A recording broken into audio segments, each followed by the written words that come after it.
Assalamualaikum and hi, my name is Nurhafiza binti Azli and my matric number is 272890.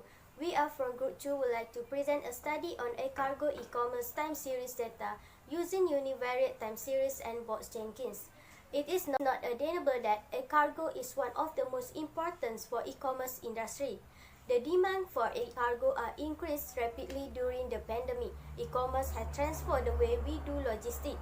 E-commerce is the buying and selling of goods or services over the internet as well as the transfer of money and data to complete the sales. Air-cargo is well suited to this logistical challenge. According to International Air Transport Association IATA, e-commerce accounted for 15% of air cargo volumes in 2019. Air cargo is a transport or shipment of goods by the carrier. The number of consumers that using air cargo are increased because of e-commerce seasonal and also unexpected events such as COVID-19. Last but not least, e-commerce industry choosing air cargo is due to the high level of security and lower risk of theft and damage. I will proceed with the problem statement. Many consumers have shifted away from in-store purchases toward online purchases. This is due to COVID-19 virus has infected the whole country, making people fearful of being in crowded place. Air cargo operators and airline will need to alter their everyday operations to meet the increasing volume of cargo. So, we decide to apply a few models to e-commerce time series data and choose the best model of forecast the value in future. The objective of this study is first to investigate a few models to the e-commerce time series data, second to identify the best model to use for the e-commerce time series data, third to evaluate short-term and long-term forecast value to the e-commerce time series data. I will continue to present the significance of the study. This research can assist a cargo company in improving their services. They might use this opportunity to prepare for a significant growth in air cargo use in the future. This study also assists consumers in selecting a reputable courier for speedy and secure delivery service. The study can also aid in issue solving by providing users and air cargo companies with solutions to their challenges. Lastly, this study can be used as a reference sources by other researchers. Assalamualaikum and hi, my name is Nordana binti Abdul Saleh with the metric number 272949. I will proceed to the literature review. The demand for air cargo transportation had shown and emerged for the last several years due to the strength of economic growth, improvement of political stability, and gradual free market environment through the open skies policies. Globalization, digitization, aviation, and time-based computation make the worlds of commerce and supply chain management rapidly changing. Peng and Chu have utilized 6 univariate forecasting models for the container throughput volumes in Taiwan's 3 major ports to search for a model that can provide the most accurate prediction of container throughput. The 6 univariate models include the classical decomposition model, the trigonometric regression model, the regression model with seasonal dummy variables, the Gray model, the hybrid Gray model, and the Sarima model. By applying monthly data to these models and comparing the prediction results based on mean absolute error, mean absolute percent error, and root mean square error, they find that in general the classical decomposition model appears to be the best model for forecasting container throughput with seasonal variations. Next is forecasting process. First, develop the basis of forecasting. To start forecasting, we did the first step, which is develop the basics of the investigation of the problem regarding our research. For this research, the problem was the number of couriers has increased since consumers tend to shop online day by day due to COVID-19. So this will make the air cargo business plays an important role in supporting e-commerce world trade. This means that freighters and airlines need to change their day-to-day operation to accommodate increasing cargo volumes. Second, estimate the business future operations.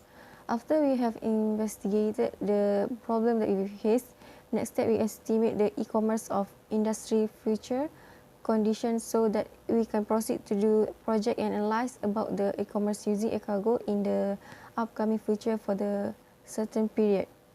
Third, regulate the forecast. In the third step of a forecasting process, we look at different forecasts that were made in the past because we need to compare those forecasts with the actual result that we will get and analyze the differences in previous results of the forecasting and the actual results.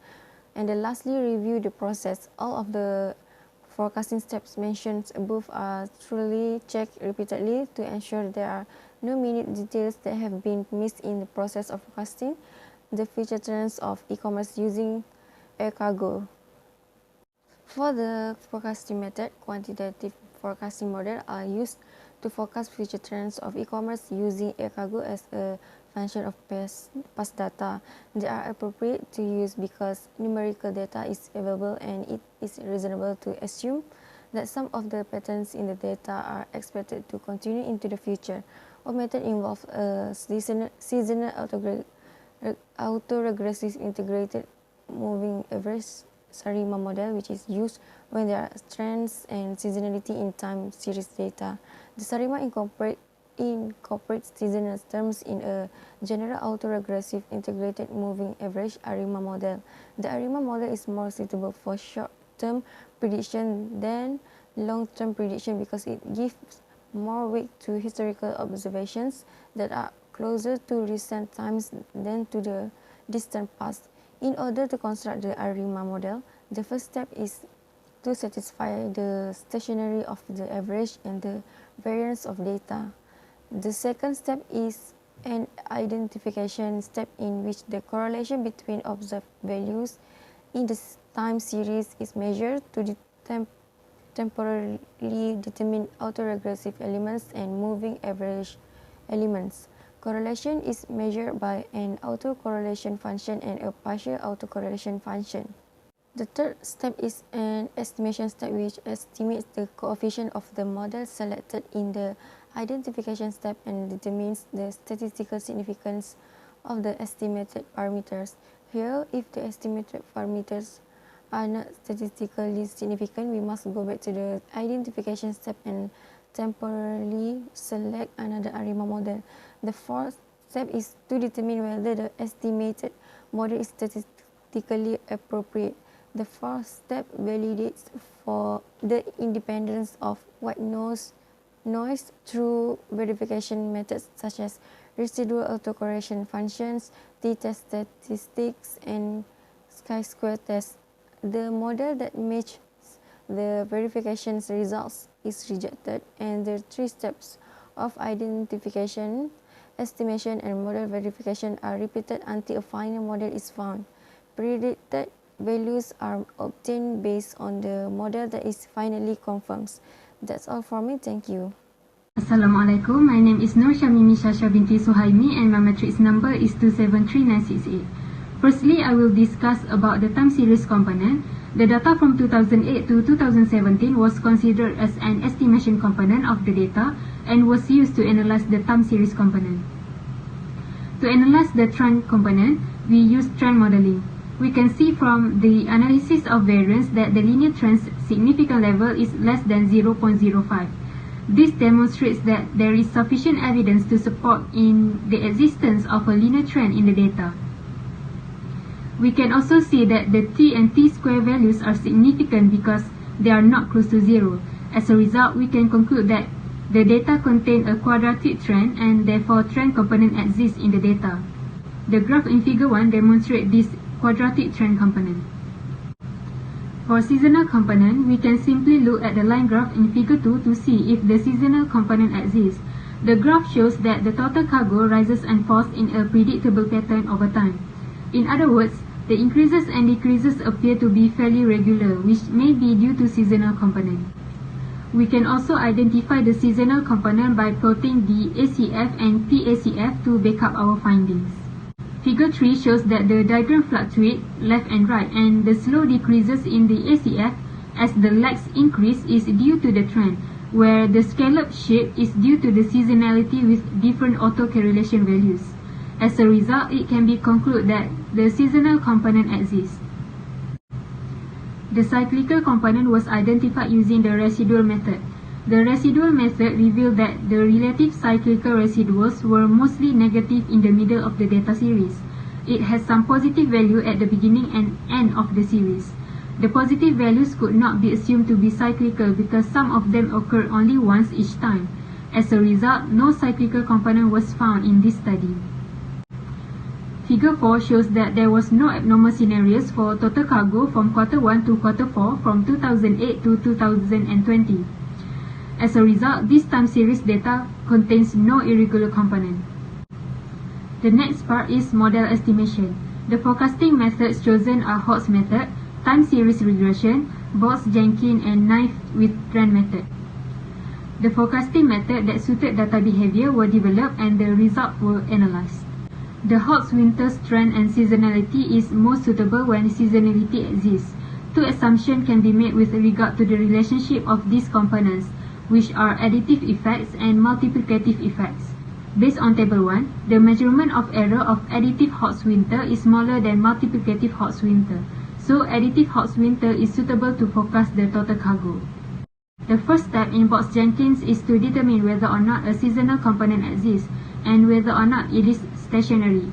The ACF and PACF graph in the figure 3 show that the seasonal component exists in our data and that it was non-stationary due to the trend in the data series.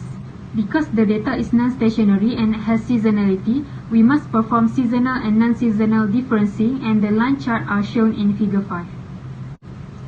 The ACF and PACF after the seasonal and non-seasonal differencing graph are shown in figure 6. Because there is a spike in the ACF graph at lag 4, we can propose a seasonal MA1 term. A spike in the ACF graph at lag 1 indicates the possibility of a non-seasonal MA1 term. As a result, SARIMA model was applied. In this study, SPSS was used to run the ARIMA model group, which is a function that determines the best Botz-Jenkins model by setting P, D and Q from 0 to 1 and the periods per season to 4. Table 3 shows the SARIMA model's 5 outcomes along with their BIC's values. The BIC values were used to select the best Botz-Jenkins model. SARIMA 010, 011 was the best model because its BIC was the lowest of the 4 models. The model is significant according to the ARIMA model parameters in SPSS. Assalamualaikum, my name is Adriana binti Zamri Ali. My metric number is 271463. Today I will explain about the time series regression. Since our series shows trend and seasonal component, the method we can use is time series regression, which is multiple linear regression. The estimated multiple linear regression equation is already shown today. From the analysis of variance ANOVA, it shows that the p-value is 0.0106, which is less than alpha 0.05. This shows that this test is significant with this data. We can conclude that the time series regression for multiple linear regression is suitable to forecast the total cargo of Penang International Airport. Since the data shows have trend component, we will use the knife trend method. Table shows the fitted value of this model for 1 step ahead until 3 step ahead forecast. After that, we will calculate the 3 different error measurement methods, which are mean square error MSE, root mean square error RMSE, and mean and absolute percentage error MAPE for the 1 step ahead until 3 step ahead forecast. The model evaluation will take from year of 2018 until year of 2020. 1 step ahead forecast was used to identify the total cargo in Penang International Airport for the first year. We can see here that the lowest total rank is additive Hodge-Winter method. The 2 step ahead forecast was used to identify the total cargo in Penang International Airport for the second year. From the table, time series regression method is the lowest total rank in the 2 step ahead forecast. The 3 step ahead forecast was used to identify the total cargo in Penang International Airport for the third year. Based on the table, time series regression also shows the total lowest rank than other methods. We can conclude that from the 1 step ahead forecast until 3 step ahead forecast, the best method we can use for this data is time series regression. Next, we will explain about the short and long-term forecast. For the short and long term, we forecast the total cargo handled by Penang International Airport in 2021 and 2030. The first table shows the fitted value for the short term, while the second table shows the fitted value for the long term. The last part is conclusion. Forecasting is an important process in estimating an output in the future. Forecasting also requires high skills to recognize a situation. The more professional forecaster, the more accurate forecasting they make. Time series component shows the data have quadratic trend component and seasonal component. The best method we can use in this data is time series regression rather than additive hot winter, Box-Jenkins-Sarima, knife with trend. The smallest rank of the error measurement, the method is more accurate. To get more accurate forecasting data in the future, forecaster will use forecasting technology. The use of this technology can help predict the procedure and technique used. This can help the organization make smarter decisions. The use of technology also can help forecasters predict a situation better and save time. That's all from us. Thank you.